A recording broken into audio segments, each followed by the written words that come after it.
C'était Anne en 65. Donc nous sommes partis à 1h du matin. Et puis on est arrivé, nous avons sonné et il y avait le concierge qui s'appelait Johannes Triboulet. Ah, Madame Jolie, c'est vous, j'arrive. Alors il fallait quand même le temps d'arriver, d'ouvrir toutes les portes. Et puis, donc, je suis entrée directement en salle d'accouchement. Entre-temps, on avait sonné Madame Carré en passant, parce qu'elle habitait à côté de chez nous. Madame Carré, c'était la sage-femme, qui est arrivée. Et ce que j'ai trouvé extraordinaire, c'est qu'à partir du moment où je suis rentrée dans cette salle d'accouchement, eh bien, Madame Carré était à côté de moi. Elle ne m'a pas quittée, du tout, du tout. Mais il n'y avait qu'une salle d'accouchement. Et nous étions deux cette nuit-là.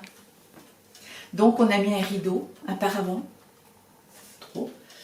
Et puis finalement est arrivé le moment de l'accouchement. Anne est née à 6h30 du matin. Et heureusement que Madame Grébert était là parce que Anne avait le cordon et elle n'a pas crié à la naissance et Madame Carré a perdu un petit peu les pédales. Donc Madame Grébert était là, elle a coupé le cordon, elle a donné 2-3 tapes sur les fesses de Anne qui a crié un bon coup et puis voilà, ça a été parti. Mais à cette époque-là, il y avait beaucoup de monde à la maternité et je me suis retrouvée bien, dans le couloir, sous un escalier, où on a mis un lit de fortune.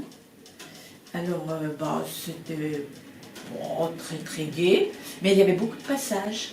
Je voyais les visites qui arrivaient, qui repartaient.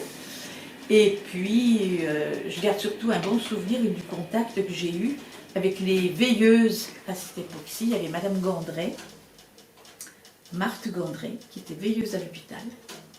Et puis une dame d'Essaigne qui habitait route d'Osnay, aux Perrières.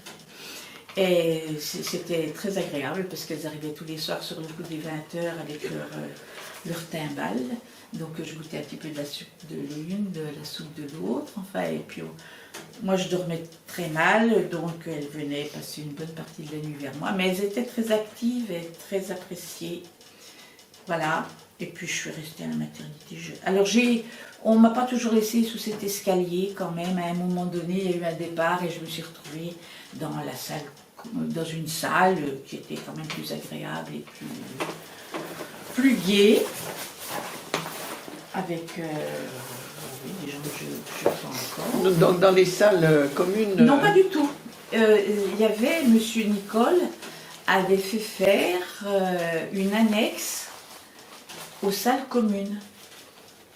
Donc il y avait une salle pour les bébés et puis une salle pour les mamans. Et moi, bon, il n'y avait plus de place, je me suis retrouvée donc sous cet escalier. Alors après, il y a eu un départ et je me suis retrouvée dans cette salle avec les mamans où on était 5 ou 6, je ne me souviens plus exactement.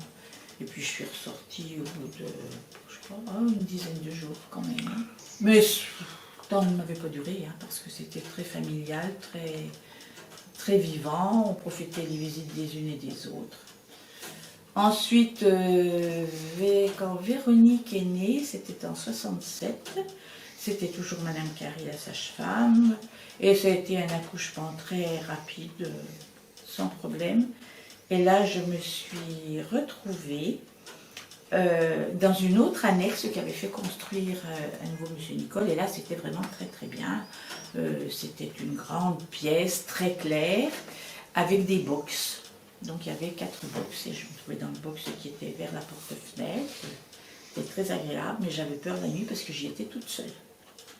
Alors les veilleuses laissaient bien toutes les portes ouvertes et venaient me voir souvent dans la nuit. Et pour Olivier, ça s'est très très bien passé aussi. Le docteur d'Assonville a dû intervenir parce que j'ai eu beaucoup de crampes et j'ai eu un lumbago. Il est venu me voir après et voilà, et je me suis retrouvée dans cette grande salle, dans cette grande pièce qui avait été aménagée en maternité, où c'était très agréable. Et comme personnel, il y avait à ce moment-là Marguerite Godignon et Suzanne Bastouille qui étaient plus affectées au service de maternité. Parce que Marguerite Godignon avait exercé sur Mâcon, à la maternité de Mâcon, elle devait être auxiliaire de puériculture. Donc elle était plus spécifiquement affectée à la maternité. Mais moi j'en garde un bon souvenir parce que pour Guillaume, j'ai accouché à la clinique de Bourgogne et moi, j'ai trouvé que c'était pas drôle.